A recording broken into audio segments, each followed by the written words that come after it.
बड़ी खबर की इस वक्त बात कर रहे हैं। अहमदाबाद में एक बड़ा हादसा पेश आया है और एक फ्लाइट जो लंदन जा रही थी वो हादसे की शिकार हो गई है। लेकिन क्या कारण रहे, हादसे की शिकार कैसे हो गई? उसने बस टेक ऑफ किया ही था और उसके बाद हमने देखा, तस्वीरें भी आप देख रहे होंगे कि किस तरीके से ये आग के गोले में तब्दील हो गई। कितने यात्री सवार थे, एग्जैक्ट जानकारी जो है वो हम आपको देने वाले हैं। ताज़ा स्टेटस क्या है, अपडेट्स इसमें क्या हैं, कितने लोग इसमें हताहत हुए हैं, सारी जानकारी मेरे साथ अंकुर त्यागी जी मेरे सहयोगी मौजूद हैं। सर, क्या क्या जानकारी आ रही है? सबसे पहले मैं ये जानना चाह रहा हूं कि हादसा कैसे हुआ। देखिए, हादसा काफ़ी भयानक था। ड्रीम लाइनर बोइंग का जो था 787, वो जैसे ही अहमदाबाद के एयरपोर्ट से उड़ान भरता है लंदन के लिए, सिर्फ 4 मिनट के अंदर ही, यानी कि टेक ऑफ के 4 मिनट के अंदर ही मेघानी नगर एक इलाका है अहमदाबाद का, वहाँ पर क्रैश हो जाता है।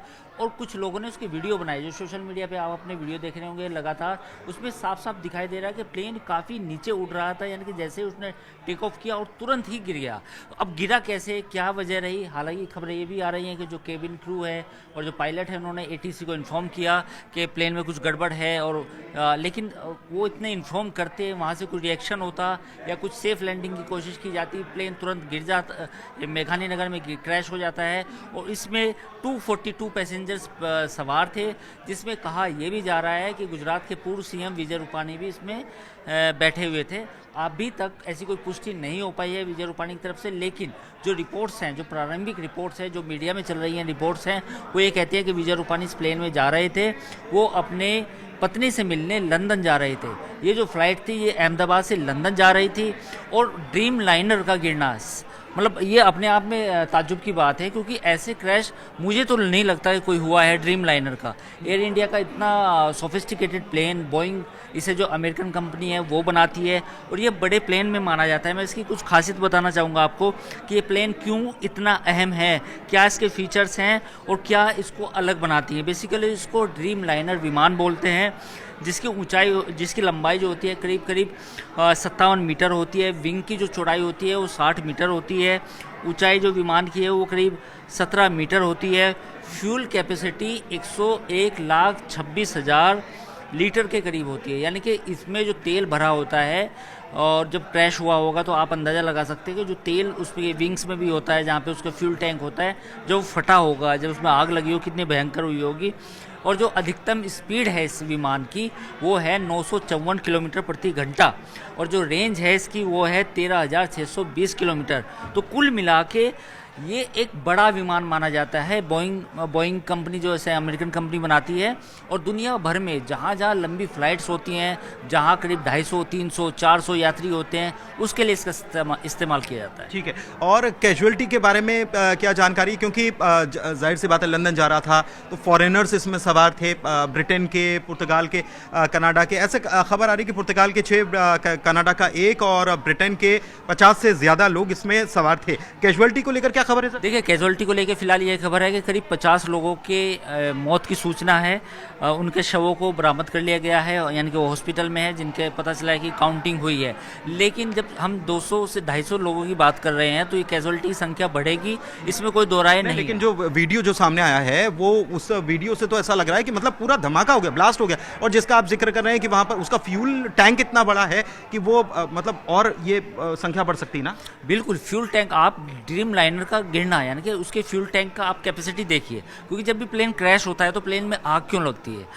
आग इसलिए लगती है क्योंकि जो फ्यूल टैंक होता है वो फटता है, उसमें जो एयर टर्बाइन जो बेसिकली फ्यूल होता है, जो विमानों के लिए खास तौर पे तैयार किया जाता है, उसमें आग लगती है, वो तेज़ी से आग पकड़ती है।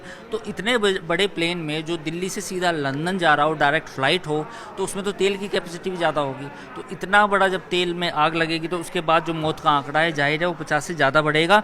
फिलहाल जो पुष्टि है, जो आधिकारिक आंकड़ा आया है, जो अस्पतालों में इनिशियल आंकड़ा आया है, वो करीब ये आया कि 50 लोगों की मौत की खबर है। और एक चीज़ और है कि वहाँ पर रेस्क्यू ऑपरेशन जो है उसके बारे में क्या जानकारी है, अपडेट क्या है? गृह मंत्री और प्रधानमंत्री की तरफ से क्या कुछ कहा गया इस मामले को?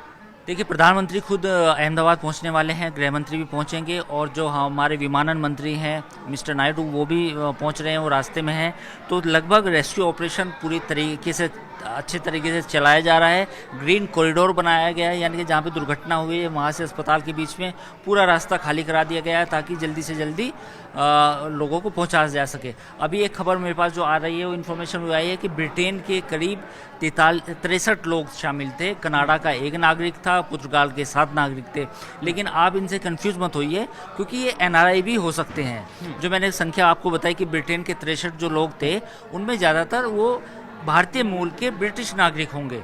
तो मुझे लगता है कि नागरिकता एक अलग बात है, पर ज़्यादातर भारतीय मूल के लोग ही थे जो शायद अहमदाबाद घूमने आए थे, गर्मियों की छुट्टी थी, ये सब कारण हो सकता है।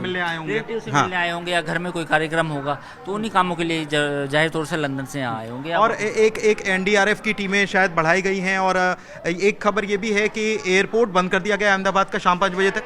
बिल्कुल, एयरपोर्ट फिलहाल शटडाउन है, अहमदाबाद का कोई फ्लाइट नहीं उड़ाई जा रही है। दूसरी बात यह है कि CISF, फायर ब्रिगेड, NDRF सभी को बुलाया गया है, सबको अलर्ट किया गया है। और हादसे के बाद जिस इलाके में ये हादसा हुआ वो डॉक्टर्स की कॉलोनी माना जाता है, उसको कहा जाता है कि डॉक्टर्स की कॉलोनी है। और एक तस्वीर हमारे सामने आ रही है जो अभी हम दिखा पाएंगे जब ये वीडियो आपके साथ पहुंचेगा कि प्लेन उसमें बिल्डिंग में धंसा है। मतलब जो बिल्डिंग थी जब ऊपर से गिरा तो उसमें जाके ऐसे धंसा और जो फ्यूल टैंक है जाहिर है वो फ्यूल टैंक हो गया, उसके बाद उसमें आग लगी है। तो ये तमाम जानकारी फिलहाल रहे।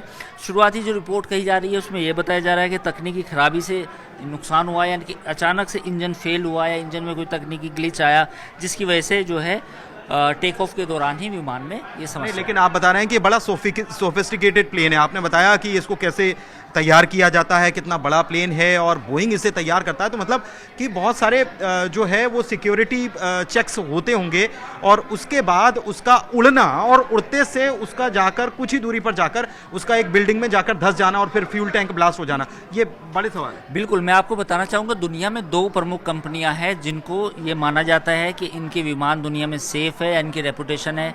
एक है फ्रांस की एयरबस और दूसरी है अमेरिका की बोइंग। ये दुनिया की 2 ऐसी कंपनियां हैं जो ज़्यादातर प्लेन्स बनाती है। बोइंग ने जो जब ये ड्रीम लाइनर बनाया था तो इसको बनाया था कि जो बड़े बड़े कॉन्टिनेंटल फ्लाइट्स होंगी, यानी कि एक कॉन्टिनेंट से दूसरे कॉन्टिनेंट में जाएगी, तो उसके लिए बड़े विमान की आवश्यकता है जिसकी फ्यूल कैपेसिटी बड़ी हो, यात्री ज़्यादा आ सके। तो ये आमतौर पर जो कॉन्टिनेंटल फ्लाइट्स होती हैं उसके लिए यूज़ किया जाता है। अब मैं आपको कुछ हादसे बताना चाहूँगा जो आप मेरे से पूछना भी चाह रहे थे कि कुछ हादसे क्या हैं जो हाल फिलहाल में हुए हैं।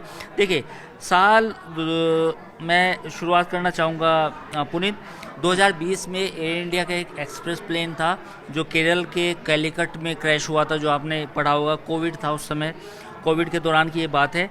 प्लेन जो है रनवे से स्किड हो गया था जिसके बाद उसमें आग लगी और 21 लोगों की मौत हुई थी। ये 2020 का है और अब हम 2025 में खड़े हैं। 2010 में एयर इंडिया की एक एक्सप्रेस फ्लाइट थी IX812, ये मैंगलोर में क्रैश हुई थी और इसमें भी करीब 158 लोगों की मौत हुई थी।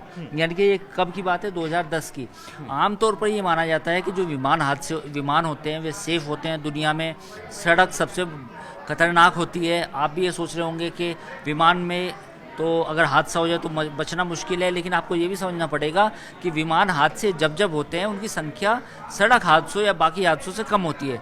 तो भारत में 2025 से पहले सिर्फ 2020 में एक प्लेन क्रैश हुआ था और 2020 से पहले 2010 में हुआ था। और एक मैं आपको बता देता हूँ 2010 से पहले कब हुआ था। साल 2000 में जब एलायंस एयर का जो पटना की फ्लाइट थी वो एक घर पे गिर गई थी। बेसिकली वो एक एयर एम्बुलेंस थी, आपको याद होगा, साल 2000 की बात है। ठीक है, तो कुल मिलाकर कुछ अपडेट्स आ रहे हैं वो मैं आपको और जल्दी बता देता हूं कि भोपाल से अहमदाबाद जाने वाली फ़्लाइट जो है वो कैंसिल कर दी गई है। एक अपडेट ये है। दूसरी तरफ एयर इंडिया की तरफ से हेल्पलाइन नंबर भी जारी किया गया है। आप चाहें तो ये नंबर नोट कर सकते हैं, 1800569144। तो एयर इंडिया की तरफ से ये हेल्पलाइन नंबर, ताकि जिनके अपने जो हैं उनके बारे में अगर खैर खबर लेनी है तो आप इस नंबर पर संपर्क कर सकते हैं। एक बार फिर से मैं रिपीट करता हूँ, नंबर 1800569144। तो इसके ऊपर एयर इंडिया ने ये हेल्पलाइन नंबर जारी किया है। अपडेट्स आप तक पहुंचाते रहेंगे। सबसे पहले ये बड़ी खबर इस वक्त आप तक पहुंच रही है और इसमें तमाम अपडेट्स जो हैं उसके साथ हमने ये खबर आप तक पहुंचाई है। धन्यवाद।